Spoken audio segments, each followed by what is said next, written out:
Welcome to the Consulting Leaders Podcast, where we talk about the business of consulting. Whether you're looking to grow your practice or learn from the stories of leaders in consulting, you're in the right place. I'm your host, Guillaume Jouvencel, ex-PwC and co-founder of GHA Marketing. Join me as I interview the best consultants in their niche. Let's get on with the show.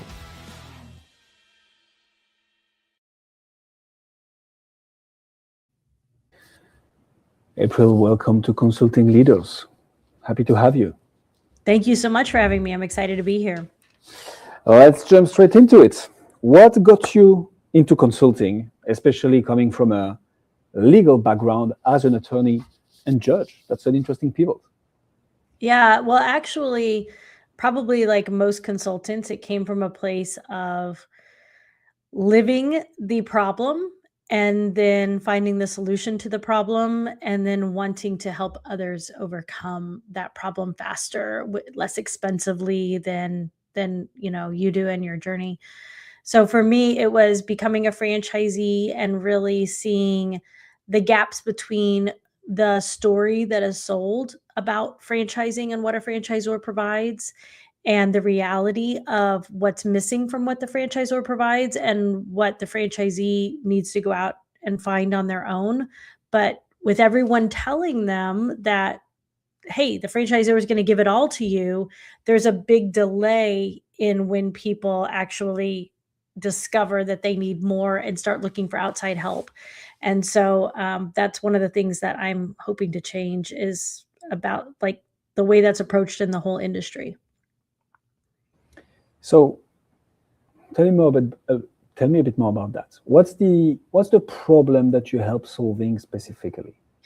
Yeah. So in franchising, when someone's looking to invest in a franchise, there's often phrases thrown around like business in a box, or we're going to give you everything you need to be successful. And what the franchisor actually provides is the business model, the product and service development, some basic marketing, basic sales, some bulk purchasing power where it reduces your costs because there's lots of franchisees that are purchasing instead of just you doing it on your own. And then the typical branding, the website, all of this, that initial technological systems are done for you. So it's a faster ramp up to profitability. And that's what the franchisor provides. What no one really talks about is that the franchisee, in a world of cookie cutter franchises, the franchisee is the one variable. And they're all bringing different things to the table. And some of those things are strengths, and a lot of those things are weaknesses. And those come in the form of internal, just emotional intelligence, business acumen, all of those pieces of the puzzle. And so there's not anything in place in the franchise itself to address those variables within the franchisee that are going to be bottlenecks to their individual success. So I have a coaching company that solves that for the franchisee, but as a consultant, I go into the franchisors and I help them understand that gap and then understand how do we make good on the promises that we're making to franchisees and create a better system and a more successful overall system by filling that gap. Do you have a specific niche? So first of all, I had a conversation today with someone who, and I don't say you're a marketplace, but your business is also a marketplace in the sense of you're going to match a demand for franchisees with a supply for franchisors, or vice versa, depending on how we position ourselves, whatever. And so it's interesting because you have two ICPs, basically, two ideal customers. You have the franchisees and the franchisors. Do you have a specific niche that you particularly operate in? Like, I don't know, is it food? Is it retail? Is it massage? Is it spa? I don't know how many franchise style you have in the US.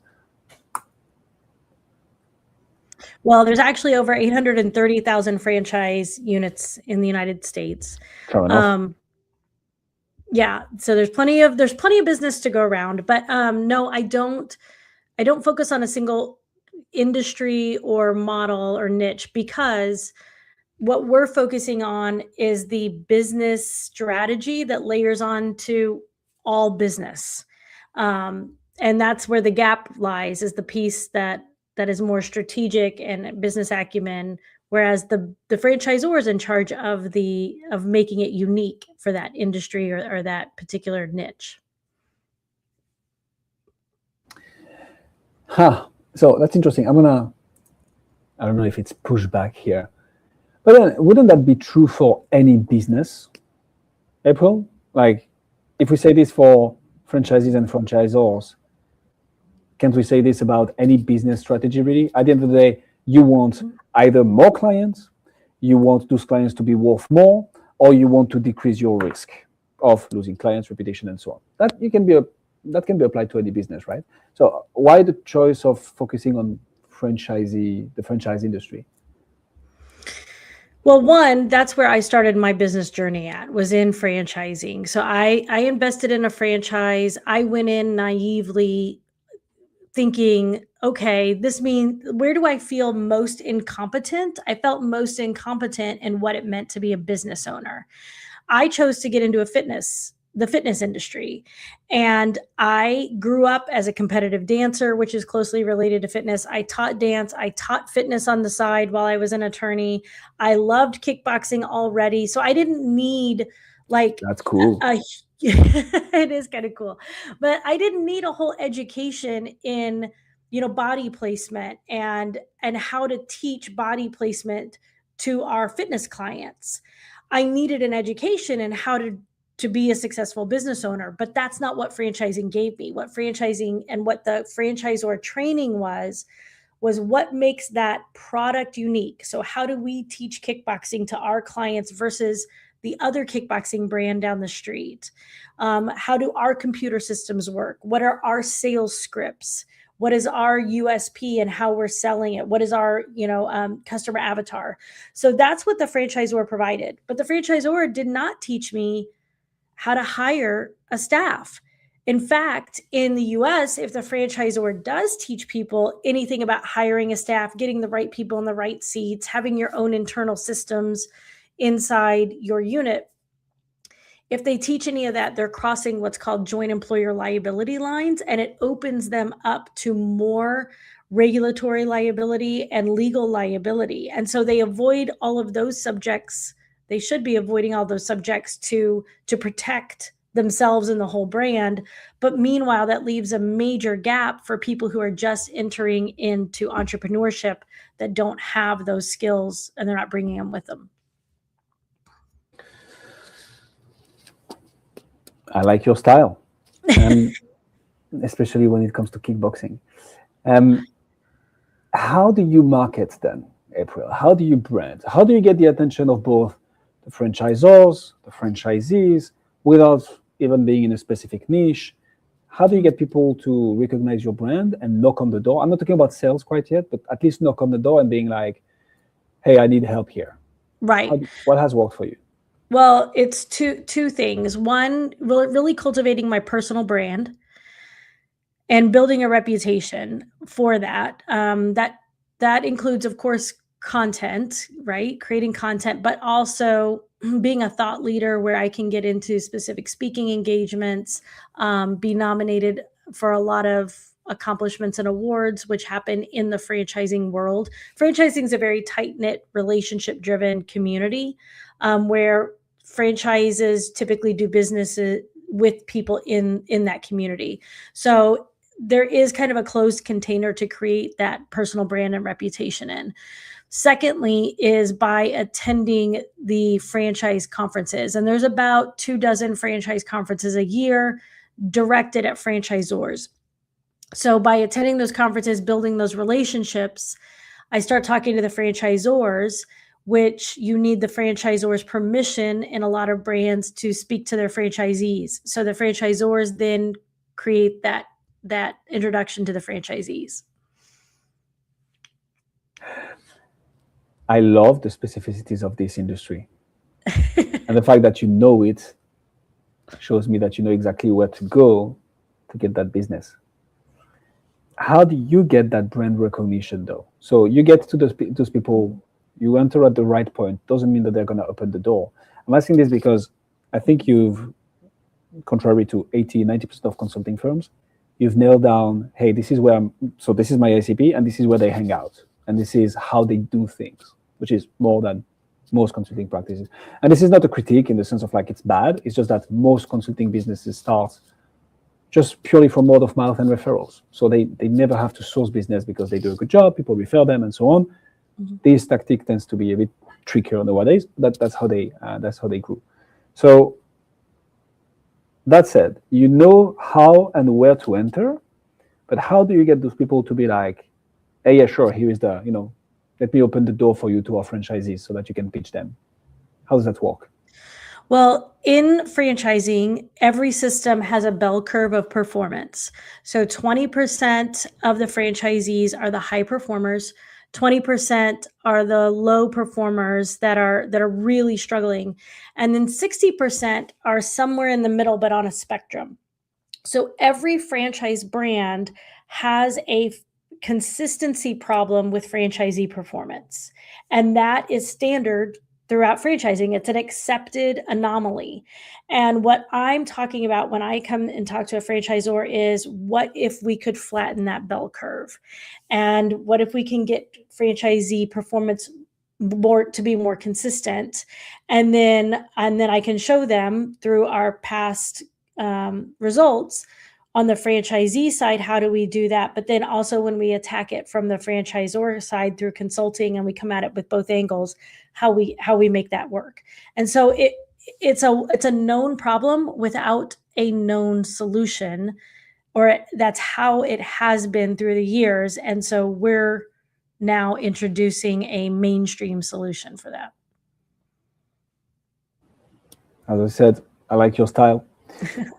How do you move from that, April, to a conversation, a sales conversation, an SOW, a letter of engagement? We rock and roll. What does sales motion look like for you? What is the sales motion? Motion, yeah. Yeah, so typically it'll take place at a one of two ways. Ultimately, I'm having a face-to-face conversation at a conference with a franchisor who says, yes, let's go ahead and get something on the calendar. And then we have an actual Zoom consultation. Typically, we might do a demonstration of some of our technology and things of that nature that we use to go along with the consulting. So that it could happen that way. It also does happen quite a bit through a warm introduction or a warm referral between someone who knows my work and the franchisor who has been voicing the fact that they have that problem and they don't know exactly what to do about it. I guess the third way would be to people hearing me at speaking engagements and then asking the question, raising their hand and saying, wait a second, how do I work with you? So that's typically the sales, but usually it's a consultation and then a second meeting with the executive team, the full executive team, and then we can usually get a deal done. I am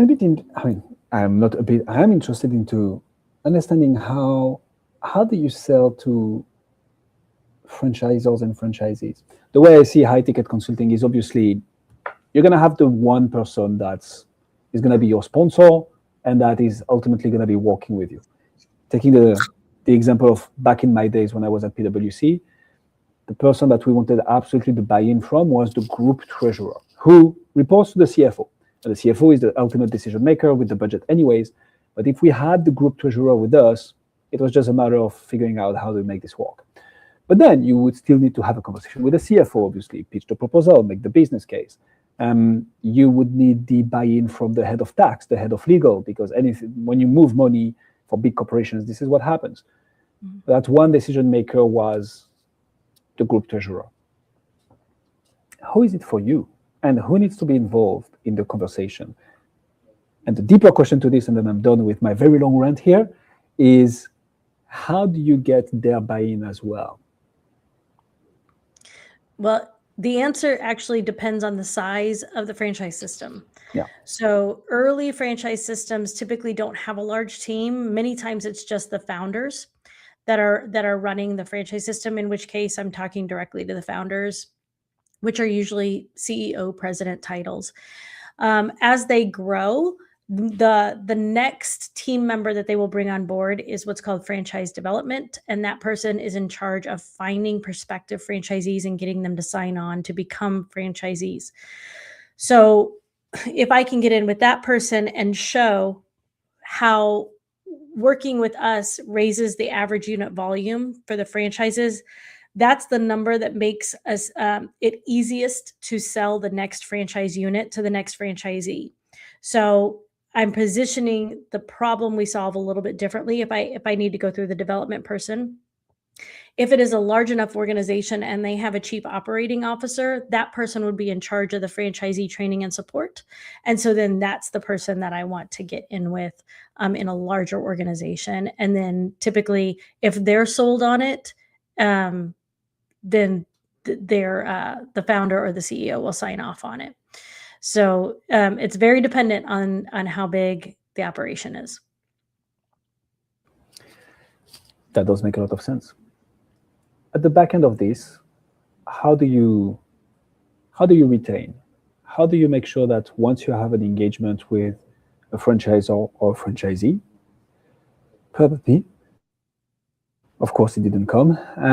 That's the happiness of being live and the direct. How do you retain? Meaning, you come in, you help them fix whatever is not working in their franchisee business. But once that's done, what's next? Do you work with the other franchisees, the other 80% that are underperforming?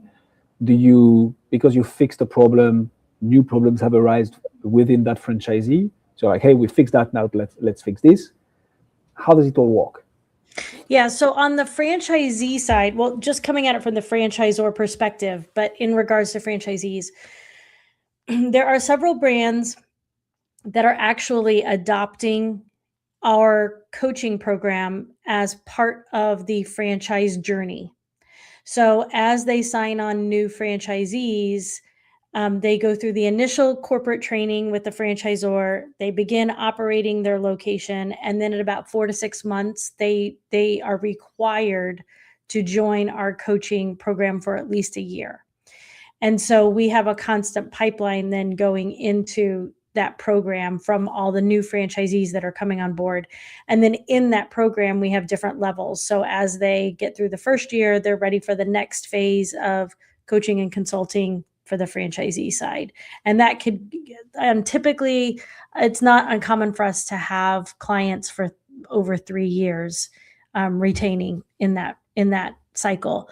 On the franchisor side, there's a lot of legal and regulatory documents that have to be in place for them to sell franchises, and that controls really the franchisee journey, which also contributes to the franchisee-franchisor relationship through the journey, which is another piece of the puzzle that could throw a whole wrench in franchisee performance. So, as an attorney, and as having this unique combination of skills, one of the things that I do there is initially I do an audit of all of the legal documents combined with the operations manual to see where there's inconsistencies or where we have a certain intent in the legal documents, but operationally we're not able to follow through with the way that the attorneys wrote it in the documents. When I discover things through that audit, that is going to create a roadmap of things that have to be tweaked and corrected in the system. And they all kind of dots connect. So when we make a move in one area, it creates ripple effects that have to be addressed in another area throughout. And it all originates in these legal documents. So retention really becomes, okay, we fix that. Now let's adjust what got out of whack because of the fix we needed, and move on to the next piece of the puzzle as well. So it's kind of you have to adapt on the as you go. I like that. I think we've touched upon quite some complexities within, I believe, what you do, April, which is probably why you're able to be thriving as well. Because if it was easy, everybody would do it, or the franchisees/franchisors would do it, and there wouldn't be any value in it. That said, what is your biggest challenge? Like, what's the nut that you know once you crack, you're going to take the whole thing to the next level? What would that be for you? I think the biggest challenge for us is getting the franchisor to give the initial yes to working with the franchisees. Even though they understand the problem and they have the problem, franchising throughout the decades has been the whole message is it's a kind of the franchisor provides everything you need. And so there is a bit of resistance sometimes to saying, oh, but we're going to bring in a third party to train and support you, because they feel like that.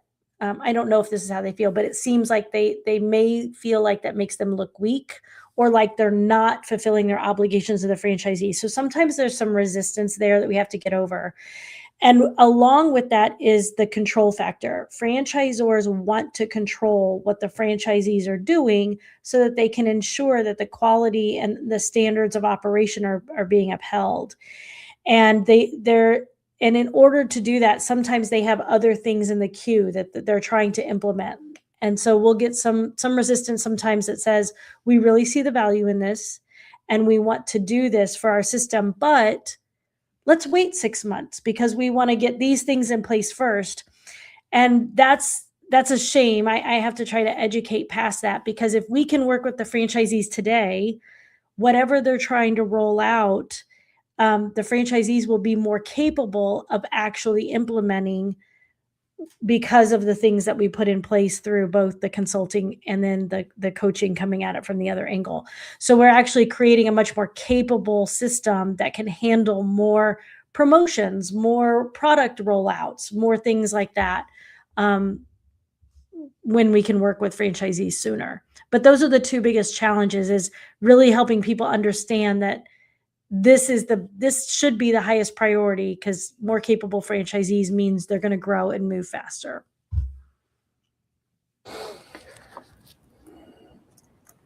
Urgency, if I had to. Yeah. I guess I could have said it that succinctly, but I'm messing with you. I mean, the way you broke it down, it makes a lot of sense. And I think that's the reason I like to ask this question on the show, is because there's going to be some people listening to us right now facing the exact same problem. And if anything, I'm even going to double down on this. The number one complaint that I hear from high tickets B2B coaches and consultants right now is how longer the sales cycles have become, and how word of mouth